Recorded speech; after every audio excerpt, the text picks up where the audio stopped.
Oh, my son said we're going, so we're going now, right? Hey, we're going to take a look at another furnace today.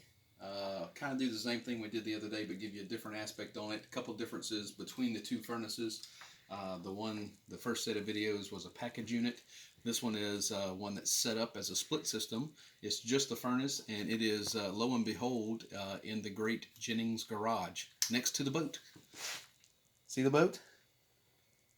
More about that later, right? Back to the furnace, son.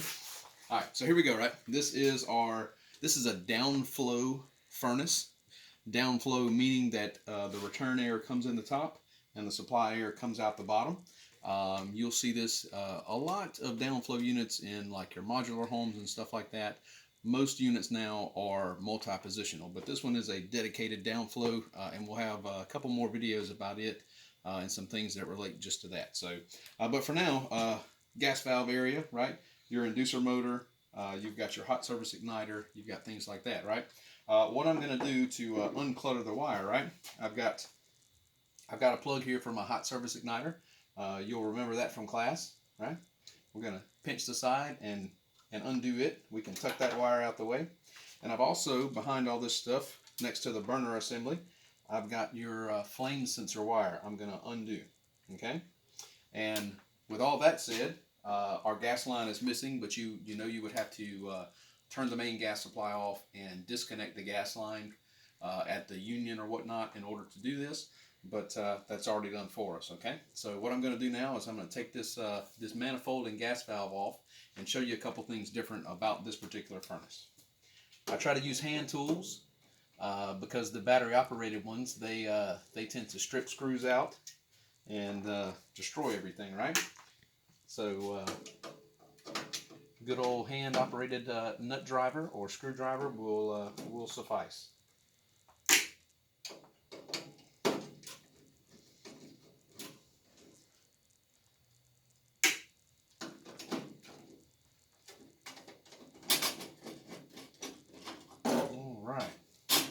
Here we go. The only two wires that's left are the two that operate the gas valve, right? Provide 24 volts. We're going to disconnect those. Remember which ones they are, right? Okay. So if you see here, we've still got our same simple 24 volt gas valve. We'll do another little 5-minute video on that later. The main manifold coming down to all your different burners. And if we flip this over, you'll notice that this one, even though it's about the same size as the furnace we did in the shop, this has 6 spuds in it that go to 6 burners, okay? So these holes are going to be much smaller. Instead of having 2 burners that do 60,000 BTUs, I've got 6 that do 60,000 BTUs, all right? And if I look on the side, these are an 053, and everyone should be the same, 053, 053, 053, right? So the same rule would apply. I can use a piece of thermostat wire to clean out these orifices to make sure there's nothing that's going to clog them and interrupt the flow of gas. All right, so I'm going to set this all to the side. Okay. And if you look down here, right, try to pick this up if my son can zoom on in, right, you'll see here that this is a little bit different, looking area, right?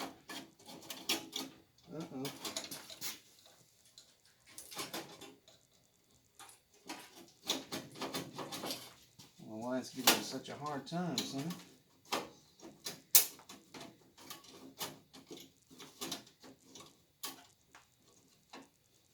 Oh, I do know why it's giving me a hard time. Because I need to take out one more screw, right?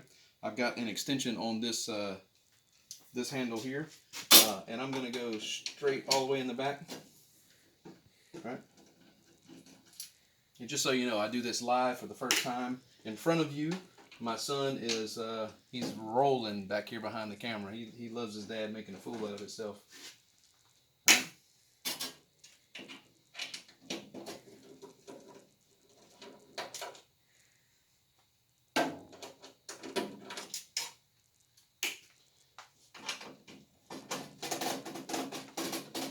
There we go.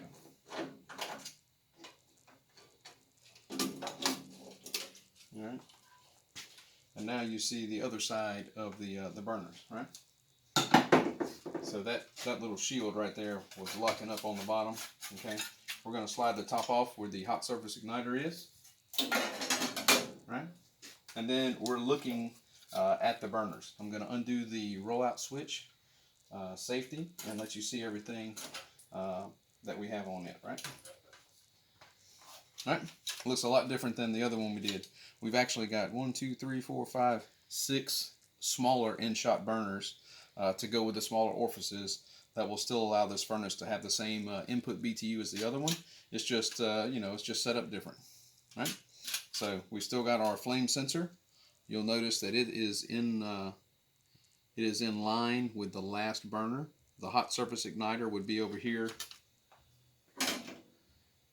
It's going to be on this end, okay? So if I were to leave that plate there, this is what it would look like. We light on one end, and we sense the flame on the other one. So I'm going to take this off. We're gonna take the flame sensor out. Right, one screw, one wire, just one rod that senses the fire. Okay. And you would actually have to turn it sideways and pull it out. Right.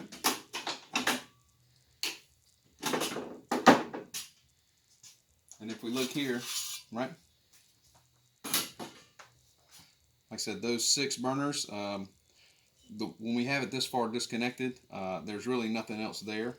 We've got 4 screws that would hold it in, but these are not individual. It is one piece manufactured together. You can see where they dimpled and stapled or stamped them together so they wouldn't move.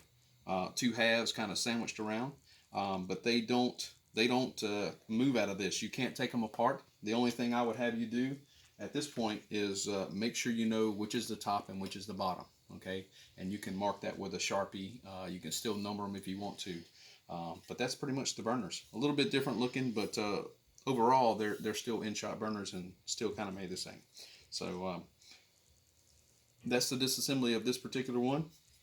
I'm gonna cut this video off so it's not too big to upload, and we'll get another one of the cleaning and the flame sensor in just a second.